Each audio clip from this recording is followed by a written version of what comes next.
আল্লাহ বলছেন দুনিয়ার বুকে এমন কতকগুলা মানুষ থাকবে নিজে নিজে তারা দাবি করবে আমি ইমানদার। আল্লাহ বলছেন না না, তোমার মুখের দাবিতে কিচ্ছু যায় আসে না। ইমান যদি তোমার থাকে ইমানের দাবিতে, তাহলে কমসে কম তোমার দুইটা আসারুল ইমান লাগবে, দুইটা দিকে তোমার প্রমাণ দেওয়া লাগবে। নিদেন পক্ষে তোমার সাথে দুইটা চিহ্ন থাকবে। কয়টা? ভাই এদিকে আয়, ভাই তোকে একটা গাছ দেখাবো। আসছে বলছে এই তাকায় দেখ, এরকম চিকন দেখছিস তো? হ্যাঁ। উপরে তাকায় দেখ, তাকায় দেখছে বলে ঝোপার মধ্যে দেখ 20-30টা ফল ধরে আছে, এইটার নাম হচ্ছে ডাব গাছ। বলছে ব্যাককল কোথাকার, এত চিকন ডাব গাছ হয় নাকি? এক ঝোপার মধ্যে 30টা কোনোদিন ডাব হয় নাকি? বলছে তুই বললেই হবে নাকি? ডাব ছোটতে ছোটই থাকে, বড় হওয়ার পর বড় হয়। ওই তাকায় দেখে আস্ত সুপারি গাছ, ওরে বুঝ দিচ্ছে এটা ডাব গাছ। মানবেন?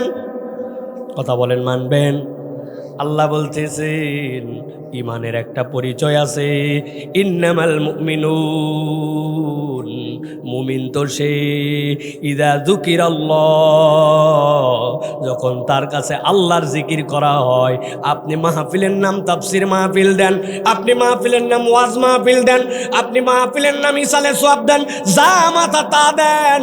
আল্লাহর নবী বলছেন এইগুলো একটাও আমার দেওয়া নাম নয়।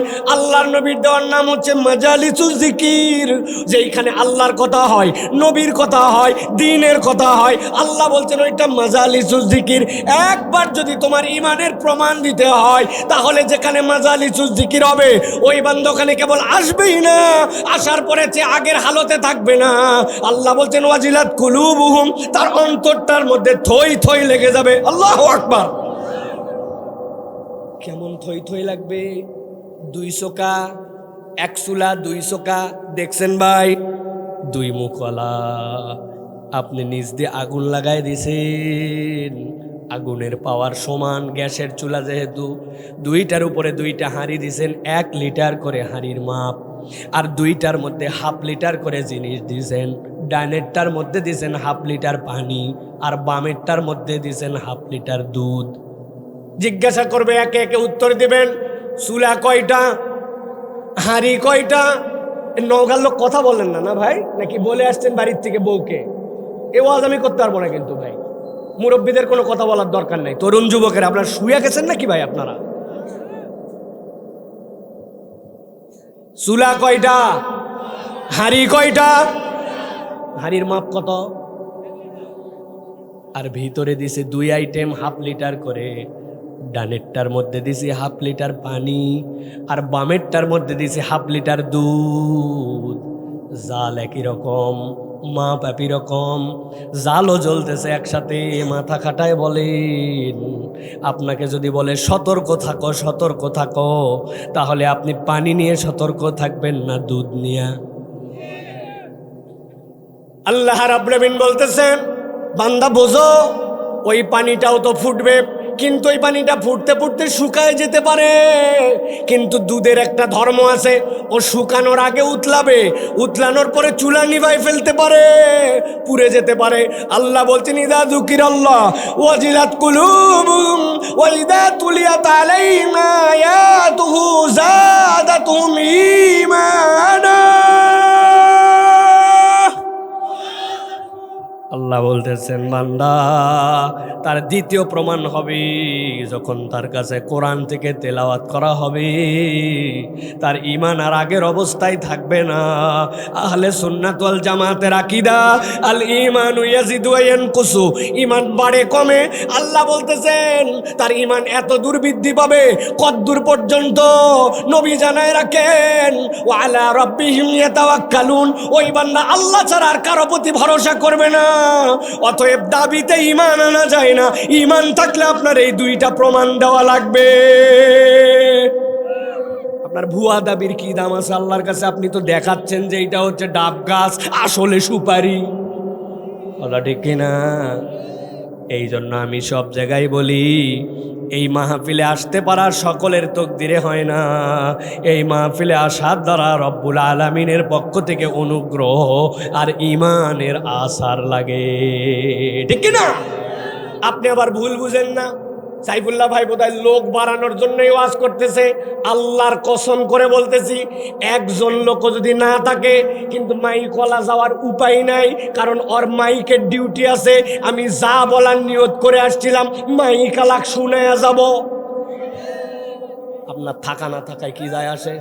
আল্লাহ আমার সামনে এমন মাহফিল গেছে, 15 লক্ষ লোক দিছে, কি করব লোক দিয়ে আমি? অতএব আল্লাহ রাব্বুল আমিনের জন্য যারা কোরআন শুনতে আসছি, বুঝতে হবে এটা আপনার আমার জন্য আল্লাহর পক্ষ থেকে গিফট, ঠিক কি না? আপনি যা বলতেছেন তার সাথে কোরআনের দলিল লাগবে। আল্লাহ বলতেছেন কেমনে তোমার জন্য গিফট জানো নাকি? নবী জানায় দেন। 4টা আয়াত বলবো, গভীর মনোযোগে দিল থেকে শুনতে হবে। প্রথমে সিধা দিকে যাব, নখগুলা বের করবেন, ডান হাতের নখ বাম হাত দিয়ে এরকম করে ধরবেন, 1 নম্বর, 2 নম্বর, 3 নম্বর। এটার সাথে আপনার হৃদয়ের একটা সম্পর্ক থাকবে। কলের নিচে যদি আপনি বোতল ভরাতে চান, বোতল যদি ওই দিকে তাকায় ধরেন, কলের নিচ থেকে এদিক ওদিক চলে যায়, ঠিক কিনা? পানিটা বরাবর ফেলার জন্য দিল দিয়ে কথা শুনলে 10 মিনিটে যে ফায়দা হবে, দিল ছাড়া 2 দিন শুনলে ওই লাভ হবে না। ভালো করে খেয়াল করেন প্রিয় ভাইয়েরা, আল্লাহ রাব্বুল আমিন বলছেন, নবী আপনি জানাই দিয়ে রাখেন কিয়ামত পর্যন্ত আপনার উম্মতের জন্য, ওয়াযাক্কির ফাইন্না যিকরা তানফাউল মুমিনিন।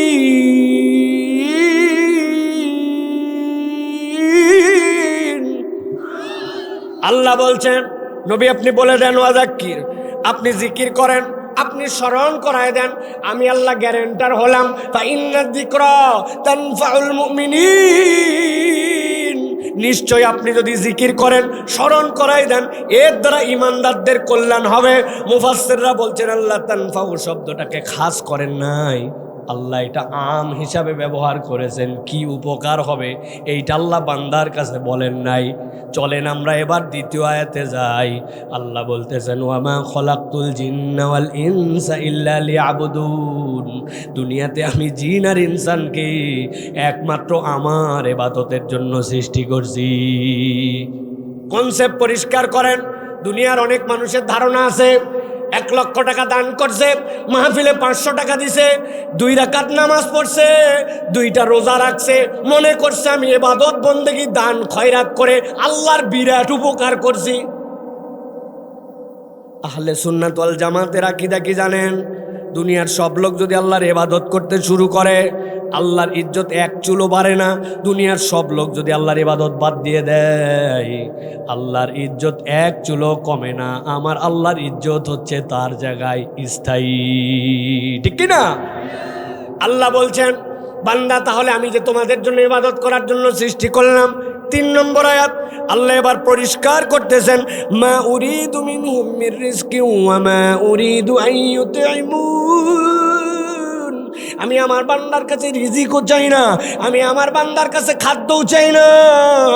উল্টা আল্লাহ বান্দাকে বলতেছেন, আমার পরিচয় জানো নাকি? ইন্নাল্লাহা হুয়ার রাজ্জাক। আমি আল্লাহ হচ্ছে তোর জন্য রাজ্জাক, যুল কুওয়াতিল মাতিন। কেমন রাজ্জাক? অমুখাপেক্ষী রাজ্জাক। দুনিয়ার সবাই তার কাছে মুখাপেক্ষী, আল্লাহ কারো কাছে মুখাপেক্ষী নন। প্রিয় নওগাঁর মুসলমান, আল্লাহ যে রাজ্জাক এই কথায় আপনার বিশ্বাস আছে তো? আওয়াজ দিয়ে বলতে হবে, আল্লাহ যে রাজ্জাক এই কথায় বিশ্বাস আছে তো? আরেকবার শুনবো, আছে তো? আরেকবার শুনবো, আছে তো? আছে, এই 3 বার বিনা কারণে বলাই নাই। আমি যা বলবো বুঝবেন এর পিছনে একটা কারণ আছে। কি কারণ? আপনি মনে করতেছেন আল্লাহ রাজ্জাক, এই কেমন তো রাজ্জাক তোর আল্লাহ? বলে হুজুর আল্লাহ আমার এত ভালো রাখছে, আল্লাহর দয়ায় খাওয়া পড়া এইগুলা নিয়ে আমার কোনো চিন্তা নাই। যে পরিমাণ ধান, নতুন ধান ওঠা লাগবে না, বিগত আমলেরটাই আছে 6 মাস আছে না। বাজার হাটলে আল্লাহর দয়া আমার কোনো চিন্তা নাই। আপনি যদি আপনার আল্লাহকে কেবল মনে করেন তিনি আপনাকে খাওয়ায় আর তিনি আপনাকে বাজার হাট দেয়, আপনি আপনার রাজ্জাক রবের 5% চিনছেন, 95% রাজ্জাককে চিনতে পারেন না। ঠিক যে বলছেন এটাও না বুঝে আন্দাজি ঠিক। আল্লাহ যে আপনার কেমন রাজ্জাক, আপনি আপনার রাজ্জাক রবকে চেনেন নাই। আমি মাঝে মাঝে বলি, ও ভাই, রাজ্জাক রব চেনার জন্য চোখের দিকে তাকানো লাগে। ওই যে আমাদের গাড়ি যেইগুলা চালাই, গাড়ির সামনে যে গ্লাস পরিষ্কার করার জন্য ওয়াইফার লাগে, সামনে একটা থাকে। যদি কুয়াশা পড়ে, যদি বর্ষা হয়, যদি ময়লা হয়, ওইটা একটু পরিষ্কার করা লাগে। ভিতরে সুইচ আছে, চাপ দিলে গ্লাসের মধ্যে অটোমেটিক পানি পড়ে, এরপরে টান দিলে পরিষ্কার হয়। জানেন, হয়তো সপ্তাহে একদিন পানি দেওয়া লাগে না, মাসে 2 দিন লাগে না, 4 লিটারের ট্যাঙ্কি, কিন্তু আবহাওয়ার কারণে শুকায় যায়, ভিতরের ইঞ্জিন গরমের কারণে শুকায় যায়, আবার তার মধ্যে পানি ঢেলে দেওয়া লাগে। আপনার পুরা মাসে 10 বার এরকম করা লাগে না, কিন্তু আপনার পানি বদল করা লাগে। পানি ছাড়া যদি এমনি ঘষা দেন, উইন্ডশিল্ডের উপরে যেই বালু থাকবে, ওই বালু দিয়ে গ্লাস খিসখিসা করে দাগ হয়ে যাবে। কিন্তু বান্দার রবকে রাজ্জাক হিসাবে চেনে নাই। প্রত্যেক দিন 22,000 বার নিজের চোখের পলক ফেলে। প্রত্যেকবার পলক ফেলার সময় আল্লাহর পক্ষ থেকে এখানে লিকুইড আসে, যেই লিকুইডের কারণে আপনার চোখ ঠিক থাকে। একবার যদি শুকায়া যায়া চোখ একবার খালি খুলে আর বন্ধ হতো, চোখের উপরে এমন দাগ পড়তো আর সে স্বাভাবিক দেখতে পাতো না, সবগুলা ঝাপসা ঝাপসা দেখতো। 70 বছর বয়স হয়েছে, প্রত্যেক দিন 22,000 বার যোগ গুণ বাড়িতে যায় করেন, আপনার চোখে কোনোদিন পানি নিজের উদ্যোগে দেওয়া লাগে নাই, কোনোদিন আটকায় যায় নাই চোখ। সকালে পানি আছে কিনা আছে এই চিন্তা করে চোখ খোলা লাগে নাই, বন্ধ করা লাগে নাই। আল্লাহ বলছেন, ইন্নাল্লাহা হুয়ার রাজ্জাকুযুল কুওয়াতিল মাতিন। বান্দা, তুই তোর রব যে রাজ্জাক তুই চিনতে পারিস নাই, এই জন্য চোখের রবের কাছে তোর কোনো কৃতজ্ঞতা নাই।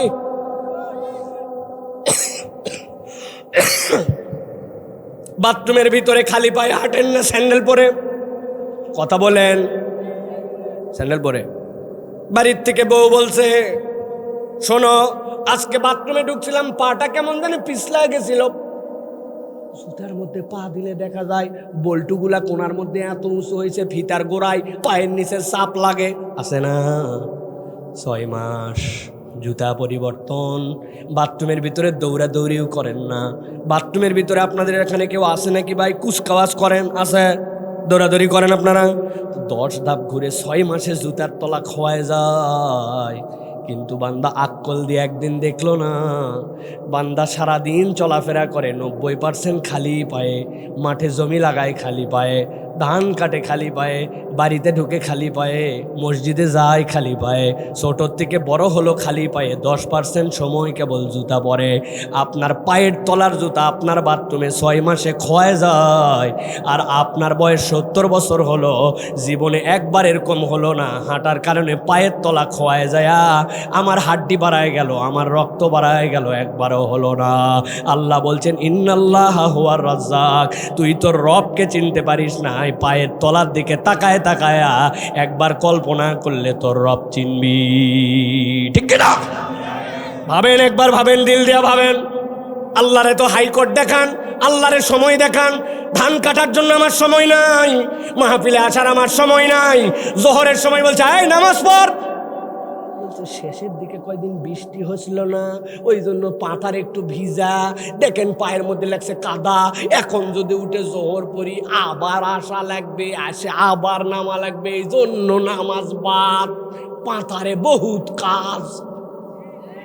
কথা বলেন। আপনি মনে করছেন আমার জমি, আমার কাজ, আমার পাথার?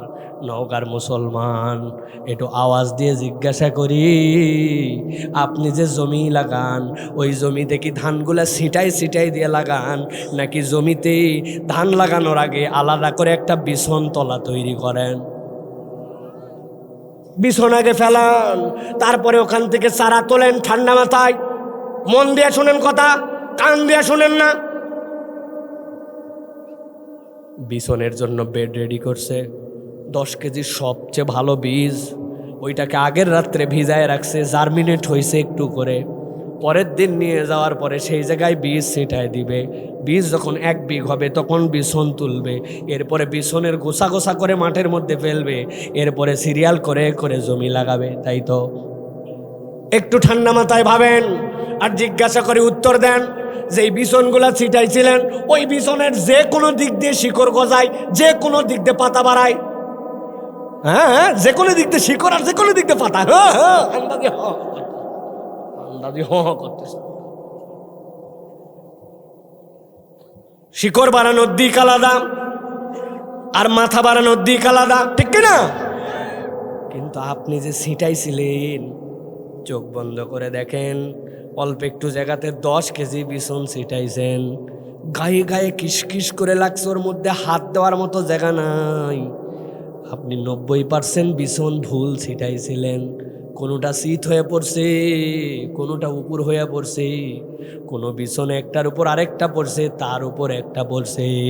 মাত্র 10% মাটি পাইছিল, 90% মাটি পায় নাই। কিন্তু রাত কেবল পার হতে দেরি।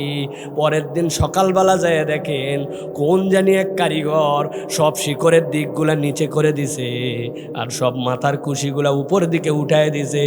আপনি ফুটানি মারেন আর আল্লাহরের সময় দেখান, আমার জমি, আমার বিছন, আমার চাষ। আপনার 90% ভুল ছিটানো বিছন সিধা করে দিল যিনি, তিনি হচ্ছেন রাজ্জাক, তিনি হচ্ছেন আল্লাহ। ভালো করে বুঝেন, ভালো করে বুঝেন। এখন শীতকাল, আপনি তো এখানে কোনো শীতই পাচ্ছেন না। আমি একবার ছিলাম আমেরিকায়, গেছিলাম ডেট্রয়েট। যাওয়ার পরে দেখি বৃষ্টির বদলে আকাশ থেকে মনে হয় তুলা পড়তেছে। খানিকক্ষণ পরে দেখে গেলে তুলা না, এইগুলো হচ্ছে তুষার। পরে পরে জমিন সাদা। -7। কত? -7। কমতে কমতে হয়ে গেল -20। আপনার ফ্রিজের ভিতরে যত মাইনাস থাক 17, কিন্তু ওই জায়গায় -20। হজে যায়, আপনারাও গিয়েছেন অনেকে। আরাফাতের দিনে 45 ডিগ্রি সেলসিয়াস তাপমাত্রা। মোবাইলের মধ্যে লেখা ওঠে feel like 50 degree Celsius. 50 degree তাপমাত্রার ওইখানে -20 ডিগ্রি। আপনার শরীর ওই একই শরীর, আপনার লাঞ্চ হচ্ছে ওই একই লাঞ্চ। বিজ্ঞান বলতেছে মানুষ তাহলে কেমনে সহ্য করে? বিজ্ঞান বলছে মানুষের নাকের ভিতরে একটা ছোট্ট মেশিন আছে, ওইটার নাম হচ্ছে ফেরোনাস্ক। কাজ কি? মাইক্রো সেকেন্ডের মধ্যে কনভার্ট করতে পারে। কি কনভার্ট করে? ওই বান্দার 50 ডিগ্রি সেলসিয়াস যদি বুকের মধ্যে ওই গরম ঢুকে, রক্ত তার পানি হয়ে যাবে, তার বুক আর অচল হয়ে যাবে, লাঞ্চ আর কাজ করবে না। সে তো রক্ত কণিকা, লোহিত রক্ত কণিকা ভেঙে যাবে। আল্লাহ বলতেছেন নিঃশ্বাস নিতে দেরি, মাইক্রো সেকেন্ডের মধ্যে কনভার্ট করায়া বুকের জন্য যা লাগবে সেই পরিমাণ সে উষ্ণতা দেয়। আর ওই -20 গেছেন, আপনার বুকের জন্য যতটুকু গরম লাগবে ওইটাকে মাইক্রো সেকেন্ডের মধ্যে কনভার্ট করে দেয়। কোনোদিন মোবাইল দেওয়া লাগলো না, কোনোদিন ইঞ্জিন অয়েল দেওয়া লাগলো না, কোনোদিন তার জন্য আলাদা চার্জ দেওয়া লাগলো না। আল্লাহ বলছেন ইন্নাল্লাহা হুয়ার রাজ্জাকু যুল কুওয়াতিল মাতিন।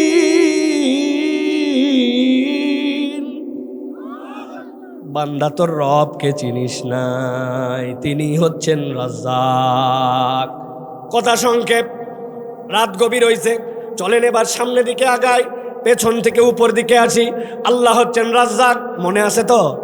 একজনও নখ ধরে নাই, কারণ নওগাঁর লোক যে আমরা, হুজুর বলবে এগুলা।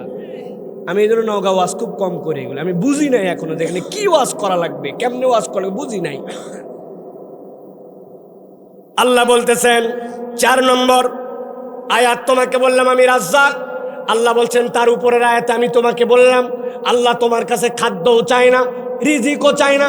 তার তোর না শারীরিক অসুস্থতা, বিয়ে করছিলি যেরকম স্বপ্নময়ী একজন নারীকে, আনার পরে দেখছিস বাড়ি জাহান্নাম। বাচ্চাটা বড় করলাম এত কষ্ট করে, কথা শোনে না। 2 জন একই সাথে পরীক্ষা দেয়, একজনের রেজাল্ট ভালো হয়, একজনের ভালো হয় না। এত ডাক্তার দেখালাম, শরীরটা ভালো হয় না। লোকে মনে করে চাকরি করি, কিন্তু যে টাকা পাই তাতে সংসার চলে না। আবার যেরকম করি, আর কতদিন মানুষের জমি মন চায় নিজের একটু জমি জমা বাড়ুক, কেন জানি হয় না। প্রত্যেকের জীবনের কম যত ধরনের সমস্যা আছে দুনিয়াবি এবং তার আত্মিক। আল্লাহ বলছেন ফাযাক্কির ফাইন্না যিকরা তানফাউল মুমিনিন। নবী, আপনি জিকিরের সাথে আপনার বান্দাকে, কোরআনের সাথে আপনার উম্মতকে সম্পৃক্ত করান। ওর যত ধরনের কল্যাণ লাগবে আল্লাহ কোরআন দ্বারা তাকে দিয়ে দিতে পারে। সুবহানাল্লাহ। তাহলে এবার বুঝে থাকলে বলেন, আমরা যে আসলাম এই কোরআন শুনলে আমাদের জন্য লাভ আছে না নাই? আছে না নাই? তাহলে আমরা এই যে কোরআনের হালাকায় চলে আসলাম, কোরআন শোনার জন্য চলে আসলাম, লাখ লাখ টাকা খরচ করে কোরআনের আয়োজন হলো, এইগুলার প্রয়োজন আছে তো ভাই? এটা আসারুল ঈমান এবং বান্দার দুনিয়া আখিরাতের জন্য এটা কল্যাণ। আল্লাহ যেন আমাদেরকে এই কল্যাণের সাথে থাকার তৌফিক দান করেন, বলেন আল্লাহুম্মা আমিন। তাহলে আজকে আমরা যে আসলাম, বসলাম, আল্লাহর দয়া আল্লাহ হাজির করলেন। আপনারা কোরআন থেকে কিছু কথা শুনবেন তো ইনশাআল্লাহ? শুনবেন তো বাবারা? তবে মুরব্বীরা আপনাদের জন্য ছুটি, আপনারা বহুত ওয়াজ শুনছেন জীবনে, আপনারা ইচ্ছা করলে বাইরে চলে যেতে পারেন। যাদের বয়স 40-এর উপরে গণ ছুটি ঘোষণা করে দেওয়া হলো, আপনারা চলে যান। আমি যা কথা বলবো আজকে কিছুটা 5-7-10 জন থাক আর 100 জন থাক, যারা তরুণ যুবক ইয়াং, আগামীর বাংলাদেশ যাদের হাতে, যারা পূর্বের বাংলাদেশ থেকে এই বাংলাদেশ ফেরত আনার ক্ষেত্রে অবদান রেখেছে, ওই তরুণ যুবকদের জন্য কিছু কথা বলতে চাই। রাজি আছো ইনশাআল্লাহ? মুরব্বীদের যায় লাভ হবে না, কারণ চাষি আমরাও যে পরিমাণ বাড়ায় চলে আসছে, তাতে বাড়ির চাবি দিয়ে আইসে আপনাকে যায় খলাত বসে থাকা লাগবে। খলাত বসে থাকার তো এখানে বসে থাকা ভালো, ঠিক কিনা? তাহলে আমরা কোরআন থেকে কিছু কথা শুনতে চাই ইনশাআল্লাহ। কারা কারা রাজি আছেন দেখি দুটা হাত উঁচু করে দেখান। মাশাআল্লাহ, হাতগুলা নামান একটু। আমার তো আবার জানা নাই যে আমাদের নওগাঁর এই মির্জানগর এই অঞ্চলে হাত সোজা করা মানে এইরকম, এটা তো আমি জানি না ভাই। এখন এক এক জায়গার এক একটা ধরন থাকে। অথবা হাত সোজা করা মানে হাত সোজা করা এরকম, এরকম যদি হয় তাহলে ভিন্ন কথা। আর যদি হাত সোজা করা মানে এইরকম হয়, তাহলে একটু এইরকম করে হাতটা সোজা করেন। পারবেন ইনশাআল্লাহ? দেখি হাত থামেন, থামেন, থামেন, বসেন। আপনি হাত নামান। এবার খালি হাত তুলবো না, এবার হাত তুলবো এবং ডানে বামে একটু তাকায় চেক করবো যে আমরা কারা কারা হাত তুলতে পারে নাই। আল্লাহর দেওয়া মোবাইল গিরিজ ব্যবহার করে যাদের হাত সোজা হচ্ছে না, চেহারাটা অন্তত পক্ষে আমরা দেখে নিব। তুলতে নাই পারে তার ব্যাপার, পারবো না ইনশাআল্লাহ। এবার দেখি এবার একটু কারা কারা আছেন, দুই হাত একটু টান টান করে তোলেন, শক্ত করে। সোজা সোজা সোজা হয়েছে? হাত সোজা হয় না, হাত সোজা করেন। হ্যাঁ, এবার একটু নড়াচড়া দেন দেখি হাতটা একটু। মাশাআল্লাহ। এবার একটু ডানে বামে তাকায় দেখেন কোন হাতগুলা উঠে নাই, চেহারাগুলো দেখে নেন, দেখেন। হ্যাঁ, কারা কারা উঠাতে পারে না, এগুলো আমরা দোয়া করবো তাদের জন্য। হাত সোজা কর, সোজা সোজা। এবার একটু পিছন দিকে টানা দেন, পিছনে পিছনে। মাশাআল্লাহ। এবার হাত সোজা করেন একটু, করছেন। এবার এদিক এদিক নড়া দেন, একটু নড়া দেন। এবার হাতটা টান করে এরকম করে সোজা করেন, ঝাঁকি দিয়া ঝাঁকি দিয়া। হ্যাঁ, সোজা হয়েছে। এবার গলাটা পরিষ্কার করেন।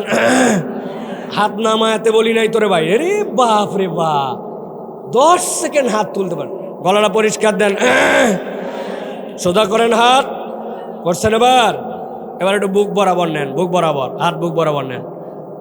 এবার আমরা একটু আকাশ বাতাস মুখরিত করে একটা তাকবীর দিতে চাই। পারবেন ইনশাআল্লাহ? বুঝে বলেন, আন্দাজে ইনশাআল্লাহ বলেন না। ঘুমায় ঘুমায় ইনশাআল্লাহ বলার দরকার নাই। পারবেন ইনশাআল্লাহ? গলা থাকলেই কি আর গেলেই কি এরকম একটা তাকবীর দিতে পারবেন না ভাই? বহু লোকজন ওয়াজের নাম করে বাহিরে বের হয়েছে, কিন্তু ওরা মেলাতে আসে, পাঁপড় খাচ্ছে, চটপটি খাচ্ছে, আলের বাতার মধ্যে নেমে যাইয়া মারতেছে। আছে না এরকম লোক? আছে না? আমি স্পষ্ট তাদেরকে বলে দিতে চাই, বাবা, ওয়াজ শোনা ফরজ ওয়াজিব না মাঠে এসে, কিন্তু তুমি যদি ওয়াজের নাম দিয়ে আসো আর মাঠে না আসো, তাহলে আল্লাহর ওয়াস্তে বাড়ি চলে যাও। মুনাফিকের চরিত্রে নিজের নাম উঠায়ও না। যেই কাজের জন্য আসছো এই কাজের জন্য বের হয়ে তুমি একবারও এদিকে আসো নাই, তোমার তকদির কিন্তু এখান থেকে ঘুরে যেতে পারে, ঠিক কিনা? কোরআনের সাথে বেয়াদবি আল্লাহ সহ্য করেন না, আলেম ওলামার সাথে বেয়াদবি আল্লাহ রাব্বুল আলামিন সহ্য করেন না। এটা প্রমাণিত সত্য। এই জন্য বাবা, মন না লাগতে পারে বাড়ি চলে যাও, কিন্তু তুমি মিথ্যা কথা বলে আড্ডা মারো, মিথ্যা কথা বলে রাস্তায় ঘোরো, মিথ্যা কথা বলে পাঁপড় খাও, মিথ্যা কথা বলে তুমি বিড়ি খাও, আর তুমি মাহফিলের নাম করে ঘোরাফেরা করো, আল্লাহর কাছে হিসাব বরাবর করা লাগবে, ঠিক কিনা? আসেন, আপনারা হাত বুক বরাবর নিছেন সবাই? হ্যাঁ, এবার আমরা যে তাকবীর দিব, এই মাঠের ইতিহাসে এরকম তাকবীর দেন নাই, আপনিও জীবনে এরকম দেন নাই। পারবেন ইনশাআল্লাহ? আমি বলবো লিল্লাহি তাকবীর, আপনারা হাত দুটো আসমানের দিকে তুলে দিয়ে বলতে হবে আল্লাহু আকবার। পারবেন ইনশাআল্লাহ? চাচা আপনি পারবেন? আপনার এত ঠান্ডা লাগছে, আপনার লা ইলাহা ইল্লাল্লাহ, এত ঠান্ডা কিন্তু পড়ে না, আপনি বাইন্দাই ঠান্ডা ফালাইছেন, আপনি আপনার অতিরিক্ত বানছেন আপনি একবার। রেডি হন সবাই? রেডি হইছেন? হ্যাঁ, আমি যখন লিল্লাহি তাকবীর হাত আসমানের দিকে ছুড়ে দিয়ে আল্লাহু আকবার বলতে হবে। রেডি সবাই? এই দাঁড়ায় আছে যেগুলো, রেডি? এগুলো রেডি? তরুণরা, যুবকরা রেডি? দেখি এবার, দেখি হিম্মত করে কিরকম একটা তাকবীর দিতে পারেন। লিল্লাহি তাকবীর, লিল্লাহি তাকবীর, আল কোরআনের আলো, আল হাদিসের আলো, তোমার নেতা আমার নেতা, আলেম ওলামা যেখানে, আল্লাহর আইন যেখানে, গান বাজনা যেখানে, হারাম অন্যায় যেখানে, মেলা আছে যেখানে, লিল্লাহি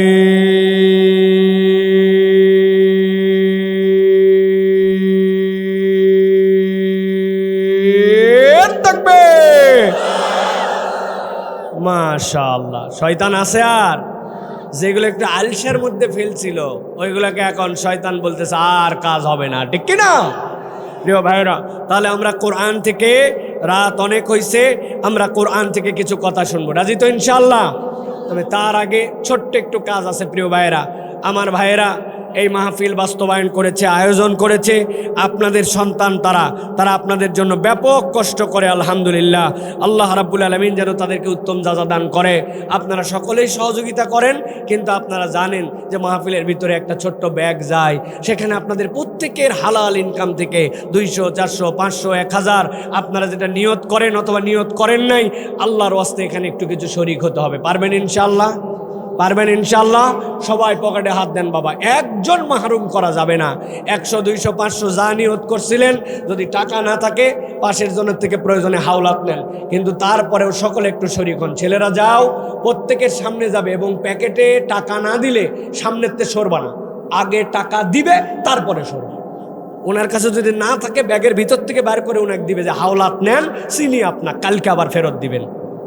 রাজি আছেন ইনশাআল্লাহ? যান সকলে। চেয়ারে যারা বসে আছে প্রত্যেকের থেকে 1000 টাকা করে নেবেন। মাটিতে বসার চেয়ারে বসার মধ্যে পার্থক্য আছে, ঠিক কিনা? অর্থাৎ মিনিমাম 1000 টাকা নাম লিস্ট করে ফেলেন, হয় নামে নিচে চলে যাবেন, না হয় 1000 টাকা দিয়ে যাবেন, কোনো উপায় নাই এছাড়া। আপনার সবগুলো 1000 টাকা করে নিয়ে নেন। স্টেজে যারা আছে 5000 করে নিয়ে নেন সকলের কাছ থেকে। আল্লাহ রাব্বুল আলামিন সকলকে কবুল করুক। প্রিয় ভাইয়েরা, সহজ হয়ে গেল, একদম সহজ। আল্লাহ আমাদের সকলের দান কবুল করুক। সবাই সবাই সবাই শরীক হন। আল্লাহ সকলকে বেশি বেশি করে দেওয়ার তৌফিক দান করুক। কেউ মাহরুম করবেন না, সকলে শরীক হয়ে যান, আল্লাহ বরকত দিবেন ইনশাআল্লাহ। বাচ্চাদের হাতে 10টা টাকা দেন, ছোট্ট মানুষ হই, ও একটু দান করা শিখুক, যাতে বড় হলে বোঝে যে এই মাহফিলের সাথে আমার শরীক হতে হবে। আল্লাহ যারা যে উদ্দেশ্যে দান করতেছে, আল্লাহ সকলের কামাই রুজিতে তুমি বরকত দিয়ে দাও, হালাল রুজি তুমি বাড়ায় দাও। 1000, 2000, 5000 টাকা দেওয়ার মতো মন মানসিকতা তাদেরকে দান করে দাও। আল্লাহ আল্লাহ যে যে নিয়তে খরচ করতেছে, আল্লাহ সকলকে উত্তম যাজা খায়ের দান করে দাও। সকলেই শরীক হন, সবাই শরীক হন ইনশাআল্লাহ। প্রিয় ভাইয়েরা, আমরা কোরআনুল কারীমের মধ্যে প্রবেশ করব। ছোট্ট একটি বিষয়ে আপনাদের কাছে ইনশাআল্লাহ আমরা আলোচনায় যাব। কথা বলা যাবে না ভাই, সব সময় মুখ দিয়ে কথা বলা লাগে না। চোখে কথা হয়, নখে কথা হয়, ভ্রুতে কথা হয়, তাহলে আমি কেন কথা বলি? কথা বলেন না, দয়া করে কেউ কথা বলেন না। আস্তে আস্তে হইচই নাই, সুন্দর করে আপনারা একটু কালেকশনগুলো করে ফেলেন। আল্লাহ সকলকে উত্তম এর বিনিময় দান করুক। বলেন আল্লাহুম্মা আমিন। যে যে নিয়তে দান করতেছে, আল্লাহ সকলের দানগুলোকে কবুল করে নেক। বলেন আল্লাহুম্মা আমিন। প্রিয় ভাইরা, এই যে দেলোয়ার আছে একটা ছেলে, মাশাআল্লাহ, রাত দিন কেমনে আমাদেরকে নিয়ে আসা যাবে, কোন বক্তা আনা যাবে, এর বন্ধু বান্ধব দেলোয়ার ভাইদের কাজ আর চিন্তাই এই মাহফিল সুন্দর করা যায়। আল্লাহ এই ছেলেগুলাকে দিনের জন্য কবুল করেন। আল্লাহ এদেরকে বেশি বেশি ভালো কাজ করা তৌফিক দান করুক। 200-250 জন মাহফিলের সদস্য এখানে যারা আছেন, মাহফিলের সদস্য কারা কারা ভাই একটু হাত তোলেন তো ভাই। মাহফিলের মেম্বার আছেন না, 100-200 টাকা করে কত? আচ্ছা, এখানে আপনাদের লোক আছে সামনে 30-40 জন, আপনার 250 সদস্য কারা ভাই, মহিলা না পুরুষ? দেলোয়ার ভাই কই, কোথায় তারা, কই? সদস্য নম্বর লাগবে এবং কেউ ওয়াজ না শুনলে সদস্যদের ওয়াজ শোনা লাগবে।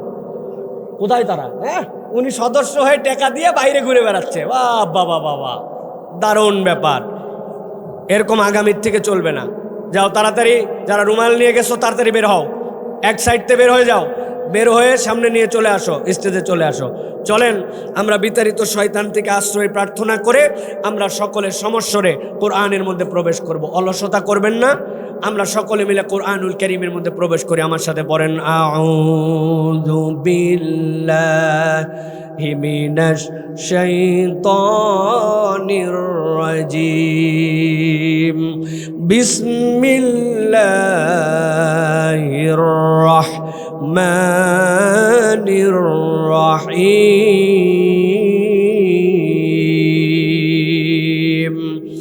واتل عليهم نبأ الذي آتيناه آياتنا فانسلخ منها فأتبعه الشيطان فكان من الغاوين।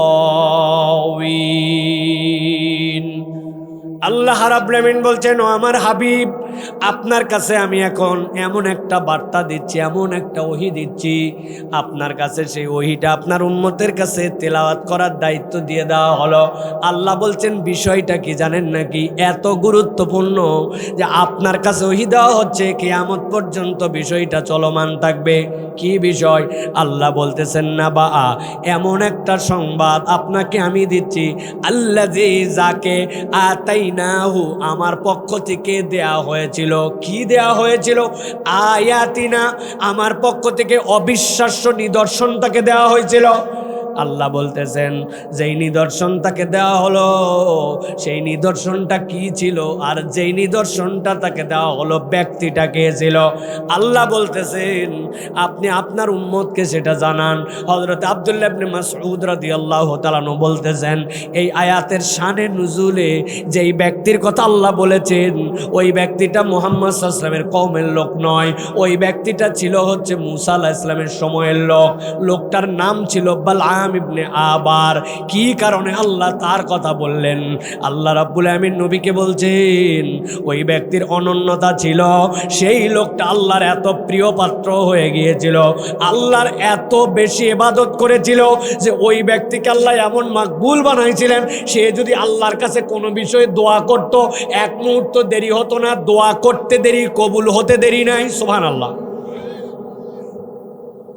আল্লাহ বলছেন ওই ব্যক্তির কাছে মূসার কওমের লোকেরা আসলো, আসার পরে বলতে শুরু করলো, হাদিয়া তোহফা নিয়ে আসছে, অনেক টাকা পয়সা নিয়ে আসছে। বললাম তোমার কাছে আজকে একটা দোয়া নেওয়ার জন্য আসছি। কি দোয়া? বলে আমাদের কওমের মধ্যে এমন একটা লোক আসছে, যেই লোক আছে ফেরাউনের সাথে গন্ডগোল লাগাই দিছে, শান্তিপূর্ণ সমাজকে উল্টায় দিছে। ওই লোকের বিপক্ষে তুমি আজকে একটা বদদোয়া করবা যেন সে সমূলে ধ্বংস হয়ে যায়। বালাম বলল, তোমরা যেই লোকের ব্যাপারে দোয়া করতে নিয়ে আসছো আমার কাছে, এই লোকটা কি ওই লোক নাকি? বলে কোন লোক?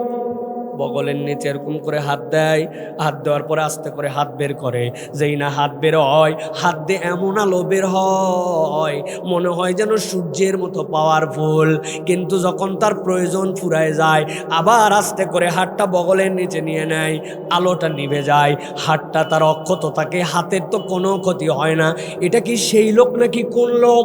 বলে যেই লোক বিশাল বড় একটা দুম্বার পাল নিয়ে খাওয়ানোর জন্য মরুভূমির মধ্যে তৃণ অঞ্চলে চলে যায়, যাওয়ার পরে ওই ব্যক্তি একটা গাছের নিচে সবগুলা প্রাণীকে ছেড়ে দিয়ে নিজে গাছের নিচে শুয়ে পড়ে, আর তার হাতের যে লাঠিটা থাকে সেইটা পাশে পুঁতে দিয়ে রাখে। অত বড় পালের মধ্যে থেকে 2-4-5টা দুম্বা ভেড়া মাঝে মাঝে বেদিক হয়ে এদিক ওদিক বের হয়ে চলে যেতে চায়। ওই লোক উঠেও না, জাগেও না, শুয়ে থাকে, কিন্তু তার লাঠি যেইটা পোঁতা থাকে ওই লাঠি একাই উঠে যায়। উঠায় যাওয়ার পরে পিটায়া ওই দুম্বাগুলাকে লাইন মতো নিয়ে আসে, আবার লাঠি জায়গা মতো দাঁড়ায় যায়। এটা কি সেই লোক নাকি? ওরা বলছে হ্যাঁ হ্যাঁ এই লোক। বলছে না, এই লোকের বিপক্ষে তো আমি বদদোয়া করতে পারবো না। সাথে সাথে তারা বলতে শুরু করছে, তোমার কাছে কি ওয়াজ শোনার জন্য আমরা আসছি নাকি? আর আমরা মনে করছো আমাদের স্বার্থে আসছি নাকি? তোমারও তো স্বার্থ আছে। বলে আমার কি স্বার্থ? বলে তোমার দোয়া কবুল হয়, তুমি আল্লাহর কাছে ফরিয়াদ দিলে আল্লাহ শোনে, এই জন্য লোকে তোমারে দাম দেয়, হাদিয়া তোহফা দেয়, মানুষ তোমারে তোয়াজ করে। এখন এই লোকটাও যদি সমাজে প্রতিষ্ঠিত হয়, তার কেরামতিও যদি সমাজে বেড়ে যায়, তাইলে মানুষ তোমার দরবারে আসবে না, লোক তো তার কাছে যাবে। তাহলে এই লোক না থাকলে তো তোমার সুবিধা ব্যাকল। সাথে সাথে সে এই তাদের শয়তানি কথাবার্তায় প্রলুব্ধ হয়ে গেল, আল্লাহর কাছে হাত তুলল, আল্লাহ তুমি মূসাকে সদল বলে ধ্বংস করে দাও।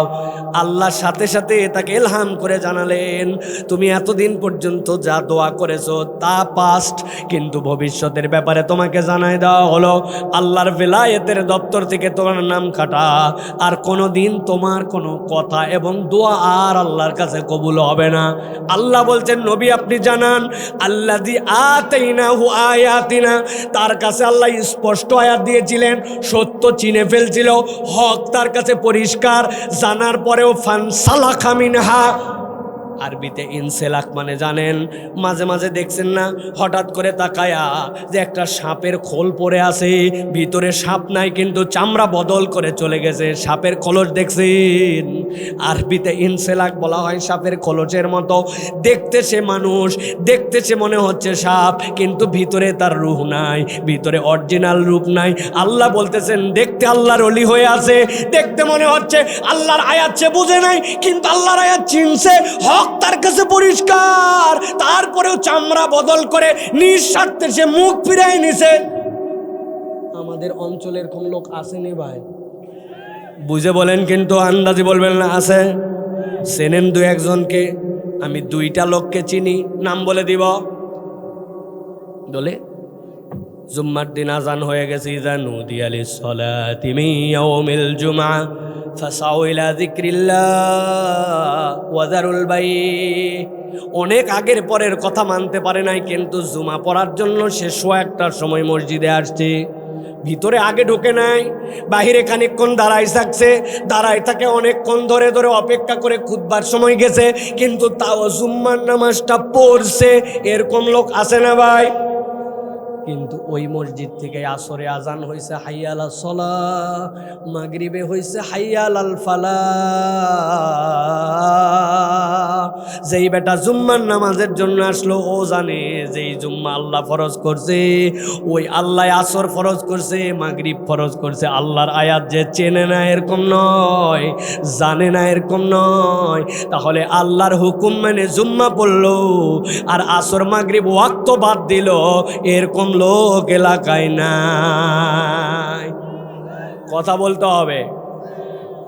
আল্লাহ বলতেছেন, আল্লাযী আতাইনাহু আয়াতিনা ফানসালাকা মিনহা, আল্লাহর আয়াত জানলো বুঝলো, সেখান থেকে সে মুখ ফিরিয়ে নিল। হযরত ইমাম ইবনে কাসির রাহমাতুল্লাহি আলাইহি বলছেন, আব্দুল্লাহ ইবনে মাসউদ যদিও আয়াতের শানে নুজুল দিয়ে এটা বলেছেন, কিন্তু উম্মতে মুহাম্মাদির প্রত্যেকটা ব্যক্তির সাথে আল্লাহ আয়াত দিয়েছেন। একজন পুরা কোরআনের হাফেজ নয়, কিন্তু সূরা ফাতিহা জানে, সূরা ফাতিহার আয়াতটা তার সাথে আছে, এটা নিদর্শন তার কাছে পরিষ্কার। একজন আম্মা পারা পারে, একজন সূরা ইখলাস পারে, একজন সুবহানাল্লাহ আলহামদুলিল্লাহ পারে, একজন সুবহানা রব্বিল আযীম পারে, সুবহানা রব্বিল আলা পারে। প্রত্যেকটাই আল্লাহর আয়াত। আল্লাহ বলছেন, এই আয়াত আল্লাহ কম হোক আর বেশি হোক প্রত্যেককে দিয়েছেন, কিন্তু সে এত বড় গাদ্দার। ফানসালাকা মিনহা, নাম বলছে আব্দুল্লাহ, বাপের নাম আব্দুর রহমান, ধর্ম ইসলাম, মল্লে মিল্লাতে রাসূলুল্লাহ, কিন্তু কই সাপের মতো নিজের উপর থেকে খোলসটা ফালায়া ভিতর থেকে পালায়া গেছে। এরকম মুসলমান আছে না? চলেন তাহলে সামনের দিকে আগাই। আল্লাহ বলছেন, এটা হচ্ছে 1 নম্বর দোষ। ভালো করে শুনেন, নবীকে বলতেছেন, নবী আপনি এবার জানাই দেন যদি কেউ এরকম 1 নম্বর দোষে দোষী হয়, সাথে সাথে সে 2 নম্বর একটা অপরাধে নিমজ্জিত হয়। কি অপরাধ? আল্লাহ বলছেন ফাতবাহু শাইতান ফাকানা মিনাল গাওয়িন। যেই ব্যক্তি জেনে বুঝে আল্লাহর আয়াত থেকে মুখ ফিরায়, আল্লাহ বলছেন সাথে সাথে একটা শয়তান তার পিছে লেগে যায়।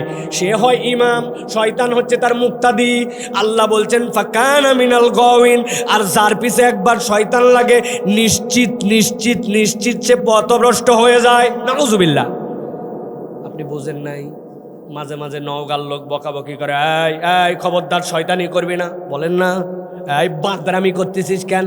মানে মানুষ তুই, আর বান্দর খালি লাফায়, তুই মানুষ হয়ে বান্দরের মতো এরকম লাফায়া বান্দরের অনুসরণ করতেছিস কেন?